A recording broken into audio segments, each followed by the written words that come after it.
അള്ളാഹുവിൻ്റെ റസൂൽ പറഞ്ഞതായി ഇബ്നു അബ്ബാസ് പറയുന്ന മറ്റൊരു കൊച്ചുവാക്യം കേൾക്കാം, ഹംസും ബി ഹംസ്, ഒരഞ്ചു കാര്യമുണ്ടാകുമ്പോൾ ഒരഞ്ചു കാര്യം.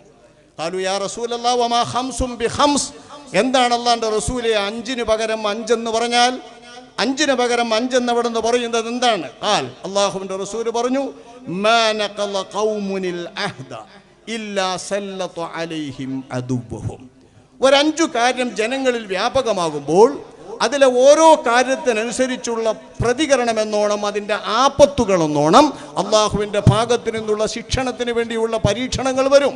ആ പരീക്ഷണങ്ങളാണ് നബി തങ്ങൾ പറയുന്നത് മാ നഖല ഖൗമുനിൽ അഹ്ദ, അള്ളാഹുവുമായി ഏറ്റെടുത്തിട്ടുള്ള ഉത്തരവാദിത്വവും പടപ്പുകളുമായി നിർവഹിക്കുന്ന ഉത്തരവാദിത്വവും ഉലമാക്കളും പ്രജകളും തമ്മിൽ നടത്തുന്ന ഉത്തരവാദിത്തങ്ങളും ഇത്തരം അഹ്ദുകളെയൊന്നും ഒരു ജനത ഉടക്കുന്നുണ്ടോ, ലംഘിക്കുന്നുണ്ടോ, ഇല്ലാ സല്ലത അലൈഹിം അദുവ്വഹും, ശത്രുക്കൾക്ക് അധികാരം നൽകിക്കൊണ്ട് ഈ ആളുകളെ അല്ലാഹു തആല പരീക്ഷിക്കും. വമാ ഹകമൂ ബിഗൈരി മാ അൻസലല്ലാഹ്, അല്ലാഹുവിൻ്റെ വിധി അനുസരിച്ചുള്ള ഭരണം ലോകത്തിന് നിഷ്കാസിതമാകുമ്പോൾ, അല്ലാഹു ഇറക്കിയ വേദങ്ങളും ഇസ്ലാം നിയമം അനുസരിച്ചുള്ള ഭരണം ലോകത്തിന് നിഷ്കാസിതമാകുമ്പോൾ എവിടെയെങ്കിലും ഒരു മൂലയിലുണ്ടോ സഹോദരന്മാരെ അള്ളാഹുവിൻ്റെ ദീനെന്ന് പറയാനും അള്ളാഹുവിൻ്റെ വേദത്തിനനുസരിച്ച് ഭരണമെന്നും പറയാൻ പറ്റുന്ന ഒരു ഭരണം? ഒരുപാട് മുസ്ലിം രാജ്യങ്ങളുണ്ട്. എന്തും ഇസ്ലാമിൻ്റെതായി നടപ്പാക്കാൻ കൽപ്പുറ്റ രാജ്യങ്ങൾ, കഴിവുള്ള രാജ്യങ്ങൾ, നടക്കാക്കിക്കൊണ്ട് കാണിച്ചു കൊടുത്തിരുന്ന രാജ്യങ്ങൾ. ആ രാജ്യങ്ങളിൽ പോലും ഏതെങ്കിലും ഒരു മുസ്ലിം രാജ്യത്തിൽ ഇസ്ലാമിക ഭരണമുണ്ടോ? തീർത്തും ഇസ്ലാമിക ഭരണമാണെന്ന് പറയാൻ പറ്റുമോ? എവിടെയെങ്കിലും? അമേരിക്കയുടെ അമ്മിക്ക് ചുവട്ടിൽ വാലുവെച്ചവരല്ലാതെ വല്ല മുസ്ലിം രാജ്യങ്ങളുമുണ്ടോ? വിദേത്തുകാരെങ്കിലും, ഇറാൻ ഒരു മുസ്ലിം രാജ്യമാണ്. ആ മുസ്ലിം രാജ്യത്തിന്റെ മേൽ ഇപ്പോൾ അമേരിക്ക കടന്നുകയറ്റം ആരംഭിക്കുന്നത് നമുക്കറിയാം. അക്രമത്തിന് തുടക്കം കുറിച്ചത് നമുക്കറിയാം. പക്ഷേ മുസ്ലിം രാഷ്ട്രങ്ങൾ ശരിക്കും പ്രതികരിക്കുന്നുണ്ടോ? ശരിയായ അർത്ഥത്തിൽ നിൽക്കുന്നുണ്ടോ? നിൽക്കുകയില്ല. മുസ്ലിം രാഷ്ട്രം എന്ന് പറയാൻ ഒരുപാട് രാഷ്ട്രമുണ്ട്. പക്ഷേ ഇസ്ലാമികമായി അള്ളാഹ് ഇറക്കിയതനുസരിച്ച്, വേദമനുസരിച്ച് ഭരിക്കുന്നത് ഒരൊറ്റ രാഷ്ട്രമില്ല. അല്പമെങ്കിലും നിയന്ത്രിതമായെങ്കിലും ഉണ്ടായിരുന്നത് സൗദി അറേബ്യയാണ്. ഇസ്ലാമിക സംസ്കാരം നിലനിർത്താനെങ്കിലും അവർ ശ്രദ്ധിച്ചിരുന്നു. സാംസ്കാരികമായ ഒരു ഇസ്ലാമിക മുഖം നൽകാൻ അവർക്ക് കഴിഞ്ഞിരുന്നു. ബിദ്അത്തിൻ്റെതായ നടപടികൾ ധാരാളമുണ്ട്. ബിദ്അത്തിന്റെ വിശ്വാസത്തിന്റെ വ്യാപനത്തിന് വേണ്ടി പണം ചെലവഴിക്കുന്നുണ്ട്. ഇതെല്ലാം ചെയ്യുന്നുണ്ട്, ശരിയാണ്. പക്ഷേ ഇസ്ലാമിന്റെ സംസ്കാരം ലോകത്ത് ഉയർത്തിപ്പിടിക്കാൻ നമ്മുടെ സൗദി അറേബ്യക്ക് സാധിച്ചിരുന്നു. പക്ഷേ സൗദിയിൽ ഇപ്പോൾ എന്താണ് മട്ടം? ആ രാജ്യത്തിന്റെ പോക്കെങ്ങോട്ടാണ്? അവിടുത്തെ നിയമങ്ങളുടെ ഒഴുക്കെങ്ങോട്ടാണ്?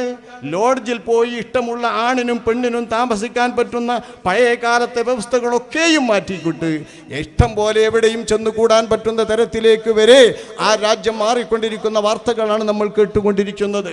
അത്തരം വാർത്തകളിലേക്ക് വരുമ്പോൾ അല്ലാഹു സുബ്ഹാനഹു വ തആല ഇറക്കിയ വേദമനുസരിച്ച്, ഇസ്ലാം അനുസരിച്ച് ഭരിക്കാൻ അവർ പോലും തയ്യാറല്ല. അങ്ങനെ വരുമ്പോൾ രാജ്യത്ത് ഉണ്ടാകുന്ന പരീക്ഷണം, അള്ളാഹുവിൻ്റെ ദൈവികമായി അള്ളാഹുവിൽ നിന്ന് സംഭവിക്കുന്ന പരീക്ഷണം നബി വിവരിക്കുന്നത് ഇല്ലാ ഫശാ ഫീഹിമുൽ ഫഖർ, സാമ്പത്തിക മാന്ദ്യവും സാമ്പത്തിക പ്രശ്നവും ദാരിദ്ര്യവും അവർക്കിടയിൽ വ്യാപകമാകും. അത് ഒരു രാജ്യത്ത് മാത്രമല്ല, സമ്പന്ന രാജ്യങ്ങളെയും ബാധിക്കും, ഏത് രാജ്യങ്ങളെയും ബാധിക്കും. ദാരിദ്ര്യവും സാമ്പത്തിക മാന്ദ്യവും സാമ്പത്തികമായിട്ടുള്ള ഇടിവുകൾ അവരിൽ വ്യാപകമാകും. വലാ ലഹറത് ഫീഹിമുൽ ഫാഹിഷ, ലൈംഗിക അരാജകത്വമടക്കമുള്ള ദുർവൃത്തികളും സംസ്കാരശൂന്യമായ പ്രവർത്തനങ്ങളും ഒരു ജനതയിൽ വ്യാപകമാകുന്നുണ്ടോ? ഇല്ലാ ഫശാ ഫീഹിമുൽ മൗത്ത്, ഗുരുതരമായ രോഗങ്ങൾ കൊണ്ടോ വ്യാപകമായ പകർച്ചവ്യാധികൾ കൊണ്ടോ മറ്റേതെങ്കിലും തരത്തിലുള്ള ഭൂകമ്പാദികൾ മുസീബത്ത് കൊണ്ടോ ആ രാജ്യത്ത് മരണം വ്യാപകമായി കൊണ്ടാണ് അല്ലാഹു തആല അവരെ പരീക്ഷിക്കുക. വലാ ത്വഫഫുൽ മിക്യാൽ, അളവ് തൂക്കങ്ങളിൽ കൃത്രിമം വരുത്തിക്കൊണ്ട് വാണിജ്യത്തിലും വ്യവസായത്തിലും കച്ചവടാദികളിലും ആളുകൾ വഞ്ചന നടത്തിക്കൊണ്ടിരിക്കുന്നുണ്ടെങ്കിൽ ഇല്ലാ മുലിഉൻ നബാത്ത് വഉഖിദൂ ബിസ്സിനീൻ, ഉൽപ്പന്നങ്ങളിൽ അതിനനുസരിച്ചുള്ള കുറവ് വരുത്തിക്കൊണ്ടും ഉൽപ്പന്നങ്ങൾ കുറവാകുന്ന തരത്തിലുള്ള കൃഷി ഉൽപ്പന്നങ്ങൾക്ക് അപകടം വരുത്തുന്ന തരത്തിലുള്ള രോഗങ്ങൾ, തെങ്ങിന് ബാധിച്ച രോഗം പോലെ, മറ്റ് കൃഷികൾക്ക് ബാധിക്കുന്ന രൂപം പോലെ അത്തരത്തിലുള്ള വലിയ വലിയ ആപത്തുകൾ വന്ന് ഉൽപ്പന്നങ്ങൾ പോകും. വരൾച്ചയും ഭറവും അവർക്കിടയിൽ, പട്ടിണിയും അവർക്കിടയിൽ പിടികൂടപ്പെടും. അള്ളാഹു നിശ്ചയിച്ചിരിക്കുന്ന സാമ്പത്തികമായ ബാധ്യതകൾ ഒരു കൂട്ടർ നിർവഹിക്കുന്നല്ലാതെ അത് തടസ്സം ചെയ്യുന്നുണ്ടോ? ഇല്ലാഹു ബിസ അൻഹുമുൽ ഖത്ർ, മഴ അള്ളാഹു തആല അവരെ തൊട്ട് തടഞ്ഞു നിർത്തും. മഴയില്ലാത്ത വരൾച്ച അവരെ ബാധിക്കും. ഇത്തരത്തിൽ 5 കാര്യങ്ങൾക്ക് 5 വിധേന അള്ളാഹുവിൻ്റെ ശിക്ഷ വരുമെന്ന് പറഞ്ഞ ഇത്തരം ശിക്ഷണങ്ങളുടെ പരീക്ഷണങ്ങളാണ് ലോകത്ത് വ്യാപകമായി കൊണ്ടിരിക്കുന്നതെന്ന് നമുക്കറിയാം.